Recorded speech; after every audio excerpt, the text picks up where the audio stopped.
Halo semuanya, perkenalkan saya Nur Istiqomah Wahyuningrum. Nah, hari ini saya akan membahas sesuatu yang penting banget terkait dunia digital, tentang berbagai macam jenis malware yang sering menyerang perangkat kita. Nah, di sini saya akan bahas 5 jenis saja. Yang pertama ada virus, yang kedua ada Trojan horse, yang ketiga ada ransomware, yang keempat ada adware, dan yang terakhir ada bots. Yang pertama itu virus. Virus komputer itu mirip seperti virus di dunia nyata. Begitu dia masuk ke dalam komputer, dia bakal menempel ke file atau program tertentu. Ketika kita menjalankan file itu, misalnya buka dokumen, musik, atau file program, virus langsung aktif dan mulai memperbanyak diri ke file-file lain. Karena itu, satu virus kecil saja bisa membuat banyak file terinfeksi, merusak data, atau membuat sistem jadi lambat. Salah satu virus paling terkenal adalah virus I Love You. Sebuah artikel di CNN Indonesia menceritakan bagaimana virus ini dulu sempat bikin patah hati banyak pengguna PC karena begitu penyebarannya masif. Virus itu menyebar lewat lampiran email. Banyak orang mengira lampiran itu aman, lalu membukanya, dan tanpa disadari mereka menyebarkan virus ke komputer mereka serta ke kontak email mereka.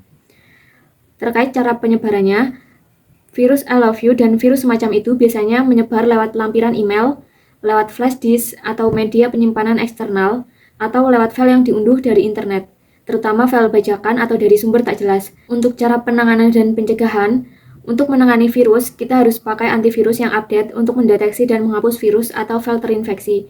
Penting juga untuk tidak sembarangan membuka lampiran email, terutama dari alamat atau pengirim yang tidak dikenal.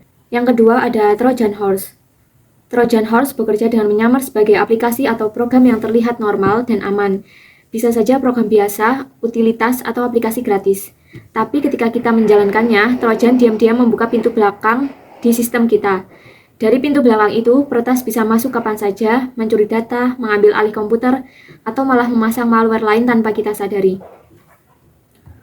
Untuk contoh kasusnya yaitu ada laporan dari media bahwa sejumlah domain dan subdomain memiliki instansi pemerintah, termasuk milik Polri dan Kemensos, diduga telah disusupi malware Trojan. Terkait cara penyebarannya, Trojan biasanya menyebar lewat software bajakan, aplikasi dari situs tak resmi, atau lewat file yang tampaknya aman tetapi sudah disusupi.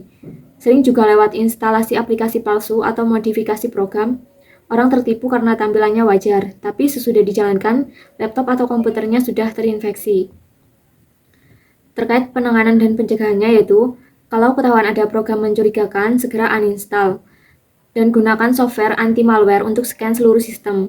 Setelah itu, ubah semua password penting karena kredensial bisa saja sudah dicuri. Saat install aplikasi, pastikan hanya dari sumber resmi agar risiko Trojan bisa diminimalkan. Yang ketiga ada ransomware.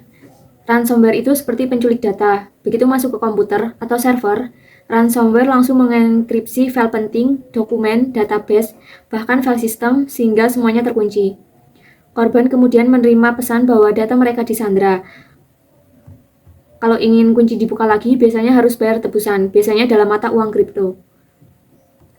Untuk contoh kasusnya yaitu, menurut laporan, grup ransomware Lockbit pernah menyerang lembaga keuangan yaitu Bank Syariah Indonesia atau BSI dan mengklaim telah mencuri data pengguna serta mengenkripsi sistem. Serangan ini menunjukkan bahwa ransomware bukan hanya soal komputer pribadi, bahkan institusi besar dengan data jutaan orang pun bisa menjadi korban dan dampaknya bisa sangat besar.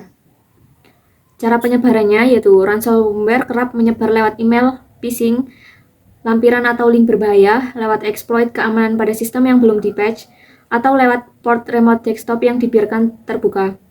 Kalau sistem tidak diperbarui dan proteksinya lemah, ransomware bisa masuk dengan mudah.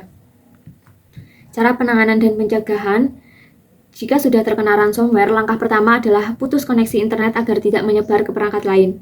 Selanjutnya, cek apakah tersedia dekriptor resmi. Kadang ada alat untuk membuka kembali file terenkripsi. Kalau tidak ada, upayakan restore data dari backup. Yang paling penting yaitu jangan mudah tergoda bayar tebusan. Untuk pencegahan, rajin melakukan backup, update sistem, dan hindari klik link yang mencurigakan. Yang keempat, ada adware. Adware bukan malware yang selalu merusak data, tapi sangat mengganggu kenyamanan setelah masuk perangkat. Adware bisa mengambil alih browser, mengubah pengaturan, menampilkan iklan terus-menerus, hingga membuat perangkat terasa lambat. Dia juga bisa melacak kebiasaan browsing kita, lalu menampilkan iklan yang sesuai. kadang pop-up berlebihan atau redirect ke situs yang tidak aman. Untuk contoh kasusnya yaitu aplikasi yang bernama FaceApp. Ada laporan dari media bahwa aplikasi palsu bernama FaceApp pernah menyebarkan modul adware bernama Mobidas ke perangkat korban. Artinya, banyak pengguna yang mungkin tertipu karena aplikasi terlihat seperti aplikasi keren, tapi kenyataannya membawa iklan berlebihan dan bisa membahayakan data atau privasi. Cara penyebaran. Adware sering ikut bersama aplikasi gratisan atau aplikasi bajakan, terutama bila aplikasi itu diunduh dari luar toko resmi. Kadang juga lewat ekstensi browser atau iklan pop-up yang menjebak orang untuk mendownload software palsu. Terkait cara penanganan dan pencegahan yaitu, kalau perangkat sudah terinfeksi adware, hapus aplikasi yang mencurigakan, lalu reset pengaturan browser ke default.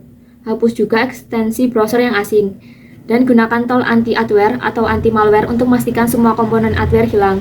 Dan di masa depan hanya install aplikasi dari sumber resmi, dan hindari install aplikasi bajakan atau dari link yang mencurigakan. Yang terakhir yaitu ada bots. Bots adalah malware yang mengubah perangkat kita, komputer, router, bahkan kamera CCTV, atau perangkat IoT menjadi zombie. Zombie-zombie ini kemudian dikendalikan oleh hacker dari jauh secara bersamaan, bisa dipakai untuk serangan masif seperti DOS, spam, mencuri data, atau menyebarkan malware lain. Untuk contoh kasusnya yaitu ada pada tahun 2025 di Indonesia tercatat ada 133 juta lebih serangan siber. Di laporan itu juga disebut bahwa botnet legendaris Mirai kembali muncul dan menjadi ancaman serius menargetkan perangkat IoT seperti router rumah atau kamera CCTV. Terkait cara penyebaran, Mirai dan botnet sejenis biasanya menyusup lewat perangkat IoT yang tidak aman, misalnya router, CCTV, atau perangkat pintar lain yang masih memakai password default atau firmware lama. Kadang juga lewat perangkat yang belum diupdate atau punya celah keamanan, begitu masuk, perangkat otomatis ikut ke jaringan botnet. Cara penanganan dan pencegahannya, mengganti password default perangkat IoT, dan memastikan firmware selalu diperbarui, dan matikan port terbuka yang tidak digunakan, misalnya telnet atau SSH. Untuk komputer, menjalankan scan anti-malware secara rutin, dan intinya pastikan perangkat kita tidak gampang diakses dari luar dan tidak punya celah keamanan. Jadi, dari pembahasan tadi, ada satu hal yang penting yang bisa kita simpulkan, yakni bahwa dunia digital itu punya banyak ancaman. Dari 5 jenis malware yang sudah kita bahas, mulai dari virus, Trojan horse, ransomware, adware, dan bots. Semuanya punya cara kerja yang berbeda-beda, tetapi sama-sama berbahaya kalau kita tidak hati-hati. Kasus nyata dari berita juga menunjukkan kalau serangan malware itu bukan hal kecil, mulai dari virus I love you, Trojan yang menyusupi domain pemerintah, ransomware Lockbit yang menyerang BSI, adware dari aplikasi FaceApp palsu, sampai botnet Mirai yang memanfaatkan perangkat IoT dan menyebabkan jutaan serangan cyber di Indonesia. Dari sini kita bisa belajar bahwa kewaspadaan itu penting, jangan asal klik link atau buka lampiran email sembarangan, dan selalu install aplikasi dari sumber resmi, dan menggunakan antivirus dan anti-malware yang up to date, dan pastiin perangkat kita termasuk router dan CCTV punya password yang kuat dan selalu diperbarui. Demikian, terima kasih.